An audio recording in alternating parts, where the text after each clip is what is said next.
Really, it's a miracle anyone is clicking your ads. Think about it. This is what they're up against. It's estimated the average person is exposed to 10,000 ads each day. As a result, ads typically receive only 1/3 of a second of someone's time. The average person can only focus on and remember 4 to 7 things at once, which is why phone numbers are the way they are. And the average person has 70,000 thoughts per day, so it's easy to get lost in the shuffle. Then there's selective attention, which refers to the subconscious processes that allow us to focus on particular inputs while suppressing irrelevant or distracting information. In marketing terms, banner blindness. So, people are being hit with more ads than they'll ever remember, let alone notice. Plus, they're hardwired to ignore anything that isn't important. Then the question is, how do you make your ads important enough to be noticed?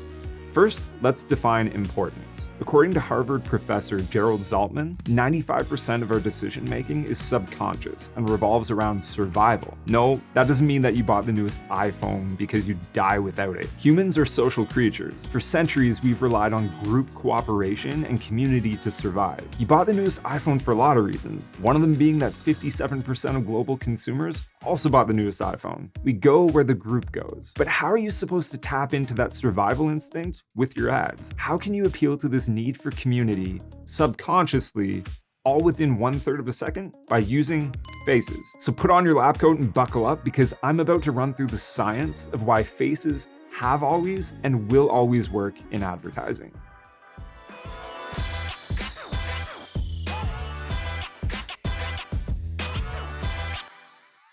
Psychology professor David Alias put it this way: we're a sophisticated social species, and face recognition is very important. You need to recognize who you're looking at. Are they family? Are they foe? Do they pose a threat to you? And you need to figure it out fast. Basically, we're programmed to detect faces because it plays a role in our deep-rooted need to connect with others in order to survive. Including a face in your ad is a way to hack that programming, forcing eyes to fall on your marketing and run an immediate analysis. But does it work? In a study from the University of Salento, Italy, researchers presented pairs of ads selected by robots based on their likeness, with one key difference: the inclusion of faces. They wanted to test the impact faces had on awareness, which ads would be looked at first and focused on; recall, which brands and ads would be remembered; preference, which ads would people prefer. Participants were presented with pairs of ads and given a questionnaire. In the first section, they were asked what ad immediately grabbed their attention. Later, the questionnaire listed a series of brands and asked participants to identify which ones had shown up in the ads. Then they were given pictures of ads and asked to identify which ones they had seen before. Lastly, participants went through the pairs again and were asked to choose what ads they preferred. In the end, ads with faces performed better across the board. For 44 out of the 48 ad pairs, face ads attracted more attention. 67% of the brands in face ads were remembered, while 62% of the face ads were remembered. And for 31 of the 48 pairs, participants preferred the ad with a face.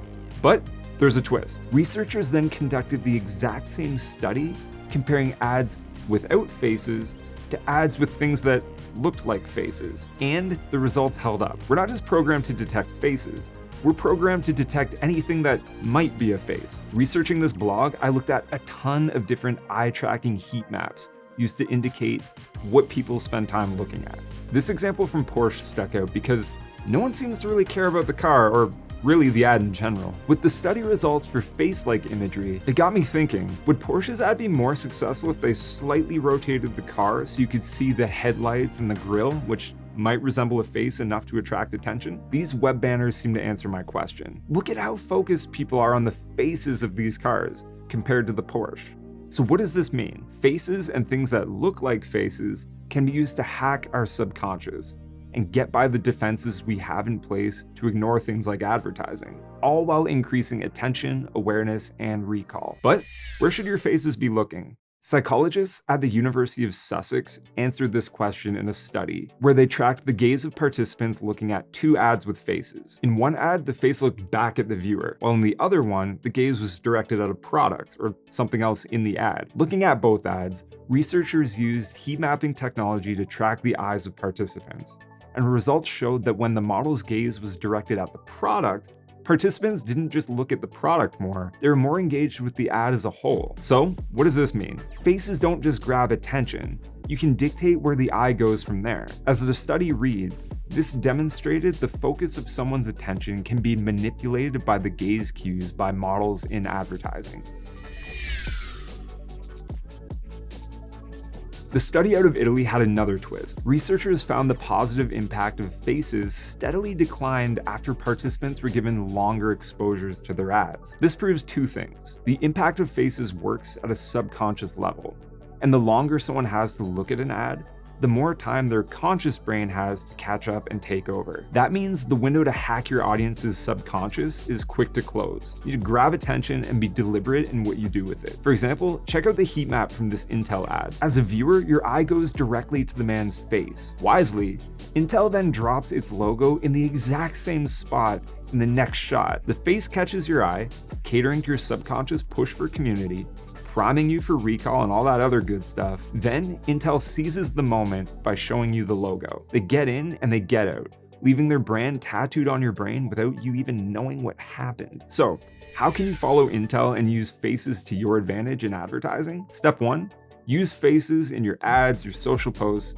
and other visual assets to draw the attention of your audience. Step 2, direct your viewer's eye to what's important. Whether it's a product image, a testimonial, or another selling feature, the face in your ad should be looking at the desired audience takeaway. Step 3, faces get eyes on your ads, but you still need strategic copy and dynamic design to keep them there. To find out how you can design better ads, download Superside's free guide to ad design. And if you're still not convinced, I'll leave you with this. We took an animated ad that was already doing really well and added a face and narration to it. These updates led to a 48% higher click-through rate and a 62% drop in cost per click.